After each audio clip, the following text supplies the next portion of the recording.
पाठ 7 गांधी का पत्र पुत्र के नाम। अभ्यास। प्रश्नों के उत्तर दो। मौखिक। यह पत्र गांधी जी ने किसको लिखा था? यह पत्र गांधी जी ने अपने बेटे को लिखा था। डिप्टी गवर्नर की भलमनसी से गांधी जी को क्या मालूम था? डिप्टी गवर्नर की भलमनसी से गांधी जी को यह ज्ञात हुआ कि बा के स्वास्थ्य में सुधार हो रहा है। कैसे पता चला कि गांधी जी यह पत्र जेल से लिख रहे हैं?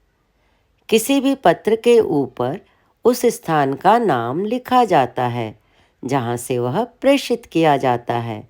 इस पत्र में उस स्थान पर प्रिटोरिया जेल लिखा है। इससे पता चला कि यह पत्र गांधी जी जेल से लिख रहे हैं। लिखित।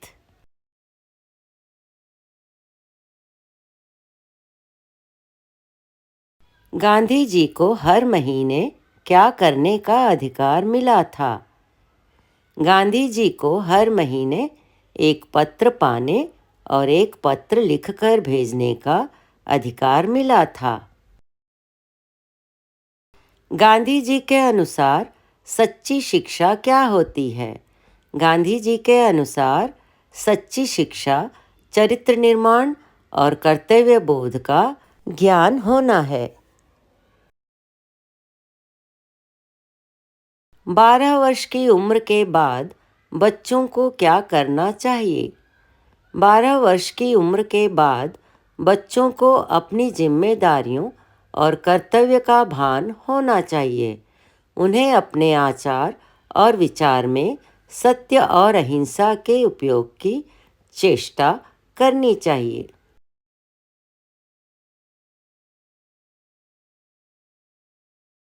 गांधी जी अपने बेटे को क्या बनते देखना चाहते थे और क्यों?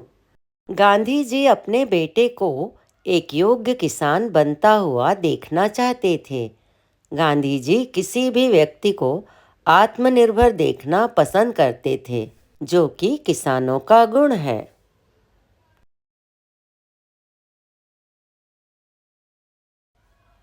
अधिक काम होने पर व्यक्ति को क्या करना चाहिए? अधिक काम होने पर व्यक्ति को काम को छोटे छोटे हिस्सों में बांट देना चाहिए। इससे काम को पूरा करने में आसानी होती है।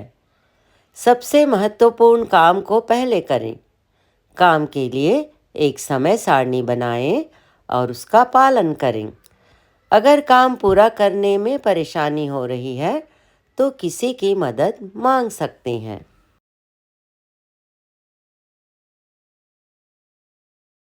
सही उत्तर चुनकर टिक लगाओ। क्या करने में अधिक सुख है? अपना काम स्वयं करने में अधिक सुख है। किससे घबराना नहीं चाहिए? काम की अधिकता से घबराना नहीं चाहिए। आगे चलकर जीवन में क्या सहायक होगा? नियमितता बरतना। सोचो और लिखो। आजकल पत्रों की परंपरा समाप्त सी हो रही है। इसे जीवित रखने के लिए आप क्या करोगे? कोई उपाय लिखो। पत्रों की परंपरा को जीवित रखने के लिए मैं अपने रिश्तेदारों और मित्रों को पत्र लिखती रहूंगी और उनसे भी निवेदन करूंगी कि उसका उत्तर पत्रों द्वारा ही दें।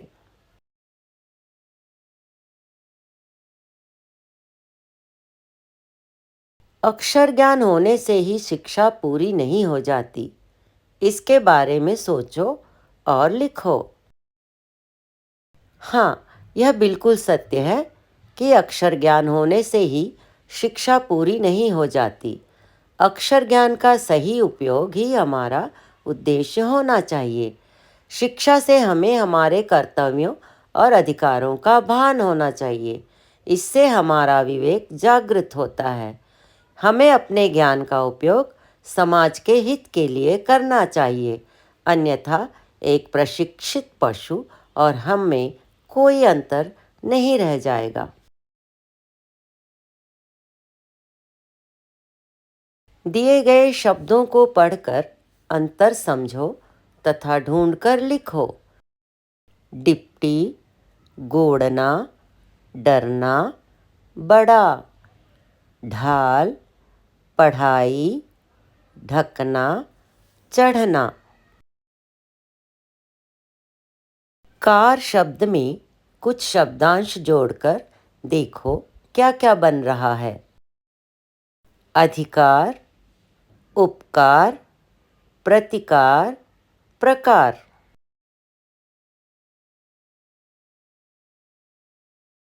शब्द से पहले एक शब्दांश जोड़ने से अनेक शब्द बन गए हैं जिनके अर्थ भी भिन्न हैं।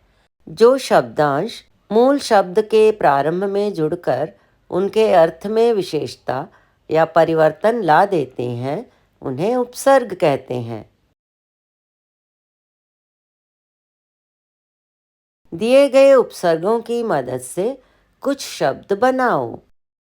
निर्बल, निर्जीव, सुपुत्र, सुशील, कुसंग, कुमार्ग, प्रगति, प्रदूषित, आजीवन, आमोद, अनुशासन, अनुमान, परिश्रम, परिजन, संबल, संवाद।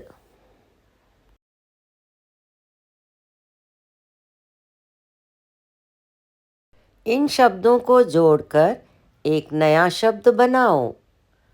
प्रयत्नपूर्वक, अधिकता, जिम्मेदारी, विचारपूर्वक, प्रमाणित, नियमित। जो शब्दांश शब्दों के अंत में जुड़कर उनके अर्थ में विशेषता उत्पन्न करते हैं उन्हें प्रत्यय कहते हैं।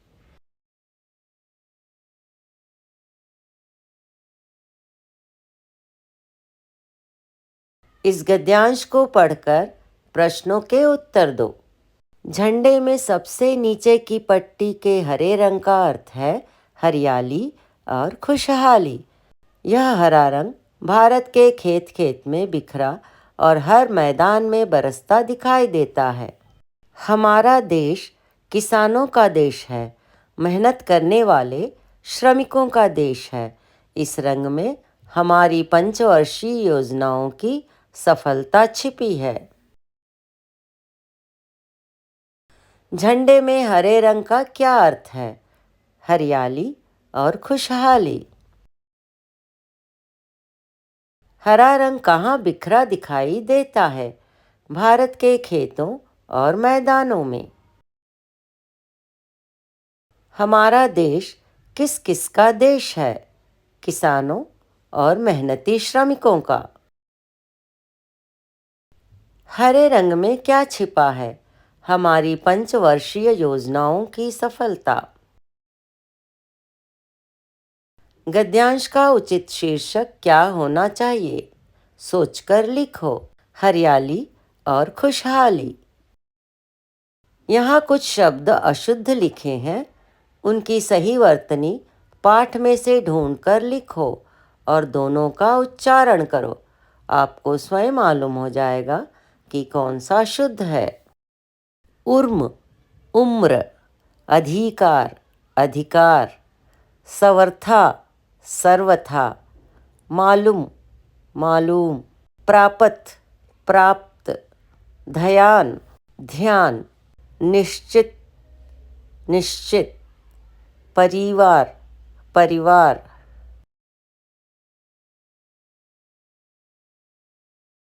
मैंने सीखा। शिक्षा से चारित्रिक और नैतिक विकास होता है। उम्र के अनुसार अपने कर्तव्यों का पालन करना चाहिए। मैं भी शिक्षा से प्राप्त अपने ज्ञान और कौशल का सही उपयोग करूंगी।